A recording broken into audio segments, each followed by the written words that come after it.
সাম্প্রতিক সময়ে ভারতের সঙ্গে বাংলাদেশের রাজনৈতিক সম্পর্ক বেশ উত্তপ্ত। এর প্রভাব পড়েছে দেশের ক্রীড়াঙ্গনেও।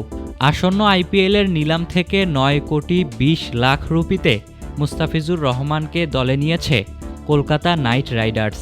২০২৬ আইপিএলে একমাত্র বাংলাদেশি ক্রিকেটার হিসেবে ভারতে খেলতে যাবেন ফিজ। অন্যদিকে এই বাঁহাতি পেসারকে নিলাম থেকে দলে ফেরানোর পর থেকেই ভারতে শুরু হয় তোলপাড়। অনেকেই ফিজের জন্য কলকাতার ম্যাচ বয়কটের ডাক দিয়েছেন। এমন অবস্থায় নড়েচড়ে বসেছে ভারতীয় ক্রিকেট বোর্ড বিসিসিআই।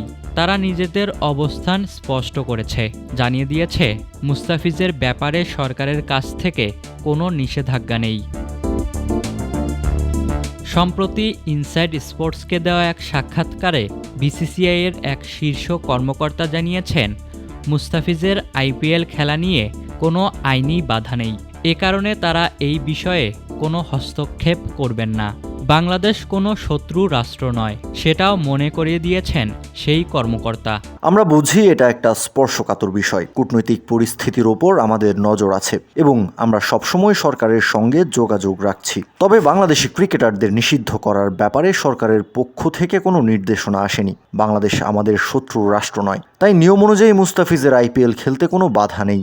4 গুণ শক্তিশালী এনজাইম ও অধিক ফেনা সমৃদ্ধ অরিক্স সিলভার ওয়াশ মাত্র 70 টাকায়। মুস্তাফিজ দল পাওয়ার পর থেকেই সামাজিক যোগাযোগ মাধ্যমে ক্ষোভ প্রকাশ করেছেন ভারতের একাংশ ক্রিকেট সমর্থক। এমনকি কিছু উগ্র ধর্মীয় নেতাও ফিজের আইপিএল খেলাকে ভালো চোখে দেখছেন না।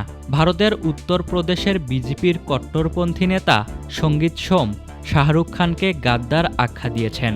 মুস্তাফিজকে বিমানবন্দরে পা রাখতে না দেওয়ার হুমকিও দিয়েছেন তিনি। মুস্তাফিজুর রহমানের মতো খেলোয়াড়রা যদি ভারতে খেলতে আসেন তবে বিমানবন্দরের বাইরে পা রাখতে দেয়া হবে না, এটাই আমার শপথ। শাহরুখ খানের মতো গাদ্দারদের বিষয়টি বুঝে নেওয়া উচিত।